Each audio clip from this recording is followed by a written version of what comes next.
It's your boy Cheese, and we're back to do the Lucky Spins in Call of Dragons. And yes, I just referred to myself as your boy Cheese. And in today's video, sponsored by the makers of Call of Dragons, we're spinning this wheel because guess what? We're in season SOB2, and it's a choice wheel, baby. Now, at this point, it should be very clear that the #1 pick here in a choice wheel is going to be Zayda. This G3 hero is insane. Magrat and Zayda are doing like 50% more merits than pretty much every hero combination you can muster, at least. And especially with long-range warfare, these two are slaying. So, between Rondell and Zayda, who I have choices for that I haven't maxed yet, we're definitely doing Zayda, and the wheel is generally the best value you can get. Now, I already did my free spin. I started to buy the bundle and I was like, hey, yo, wait a minute. Cheese, why are you not recording a video? You always record this. And so here we are. So I'm going to use my remaining Dragon tickets to go and pick up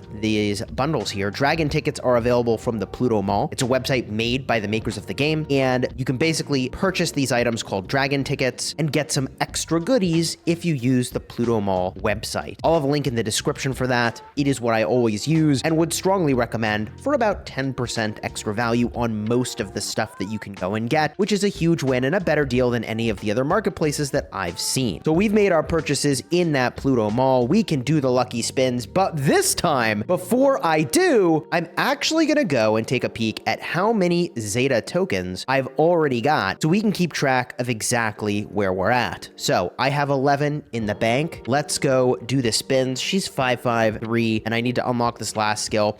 Technically, I'm going for maxing these first 3 skills before I unlock the 4th. I'd have to get a closer look to decide if I still feel that's actually the best way to have done it, but the long-term plan for me is to max this hero either way, so I'm not too worried about it. Here we go. We start the spins, baby. Oh, and I suppose I can do a little bit of a season update because for those of you keeping track and that tuned into my live stream, thank you for being subscribed to the channel.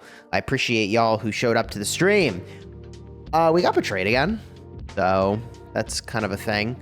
And I don't even know what to say about it other than like, nope. I actually don't even know what to say about it. I blue screen over the thought that anyone in 2024 still thinks that betraying is actually a good idea. I don't understand it. I don't understand it. Especially because it's a group that we worked with last season and were extraordinarily generous too. We did a 50-50 split on rewards, even though you look at the merits and it was certainly not a 50-50 split of who got the results.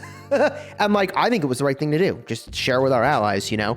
So you'd think that when, I guess, something went a little sideways between them and one of our other allies this season, that they'd give us a little bit of space to have the zone fight we were having and give us an opportunity to get back to them and sort it out and talk about it. And you'd think after such a great effort we did together in the last season that they would put in the trust, but I can't even understand what's happening. They're fighting against our ally now, but are maybe not gonna fight with us later. I honestly can't keep track. And I could follow up with the leadership team, and I started to, and I was like, actually, I don't even have the mental emotional capacity to care anymore. I actually don't. I'll show up, I'll fight where I'm told to show up. I'm a busy guy.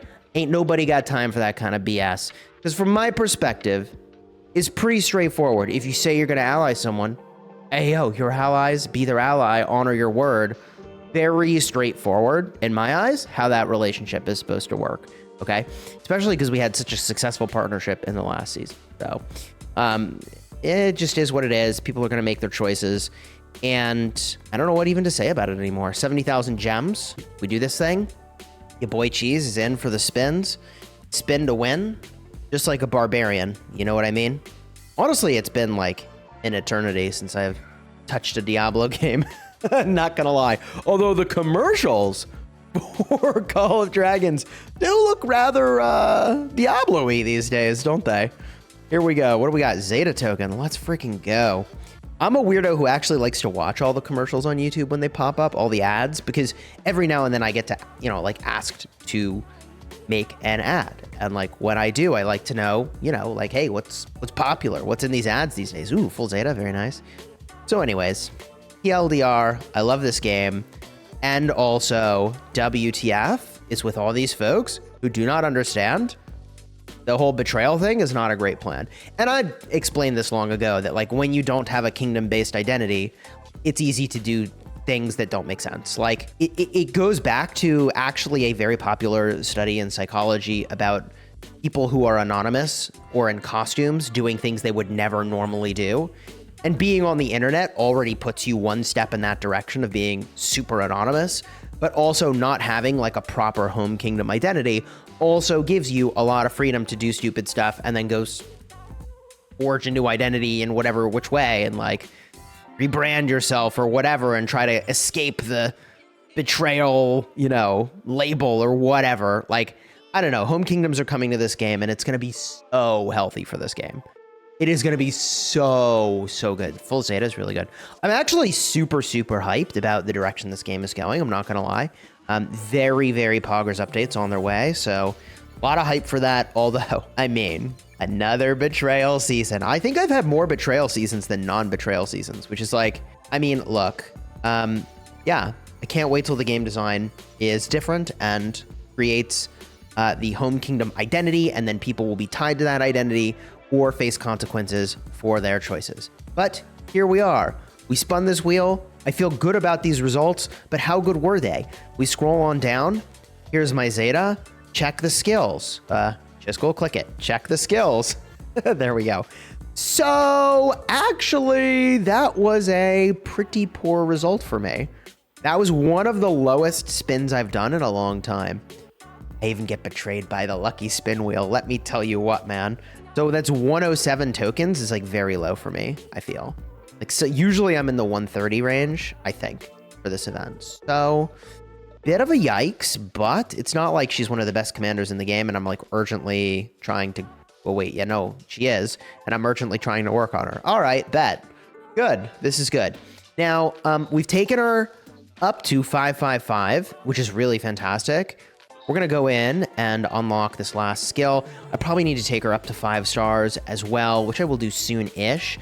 I think that I need to go in and just take long-range warfare. Like, I genuinely think I just need to bite the bullet and be like, okay, marksmen are actually unplayable without long-range warfare at this point. And I'll probably make a video about that because, like, it's an interesting dynamic where if you're the only one who didn't take long-range warfare in your play group, that means that your marksmen are going to be out in front. So as soon as the infantry pop, which they will, and they no longer physically block an enemy in the season we're in, so they can just ignore them anyways. So that basically means that the guy without long-range warfare loses all their marksmen first. That's how that goes. So boom, there we go. I think I have to switch to long-range warfare. And then I, too, can roll my face on the keyboard and collect sick reports with TheFatRat and Zayda. I'm pretty hyped about it. Honestly, I am. So 5-5, 5-1. Looking very good, Zayda. Very fine with that set of skills you have there. And TheFatRat, also looking pretty good. I mean, it's really funny. 5-1-1-1 and not even this many skills is what I believe Silver in my alliance has been using. And he's like pulling down reports that are better than my reports with, you know, like Hosk and Kanara and Sindrian and Freygar. And it's like long range warfare plus TheFatRat and Zayda plus roll face on keyboard equals win game. So do this. Trust the process, as we are famous for saying in BDO, and all will be fine. Our diplomacy will be fine. The funny thing is that this is unironically one of the best well-run groups in like any game I have ever played. And we can't escape betrayals, man. We just freaking can't. It's wild. But also Home Kingdoms, baby. Home Kingdoms change literally everything. And people who don't understand psychology will say other things. And people who do will be like, yes, Home Kingdoms will change people's behavior when they no longer can behave quite so anonymously with their choices. GG. If you enjoyed the vid, throw a like on here. Subscribe to the channel. I'll be back soonish, probably, with a video about long-range warfare, because what I'm doing is not working. And I'm gonna be real with you.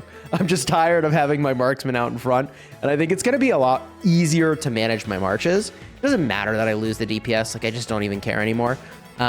Because you lose a lot more DPS when you're just dead, and I spend a lot of time being dead out in front. Oh, not also because I'm a content creator and that puts a target on my back. Not that I haven't been getting all kinds of focus for that too, which is the thing. It's not a conspiracy theory. I'm not crazy. You're not crazy. It's actually happening. All right. If you enjoyed the vid, throw a like on here and check the cards in the end screen for the recent stream I mentioned where we were battling. And yeah, no, we won the zone, but now apparently we have more people to fight. I can't even keep track anymore, man.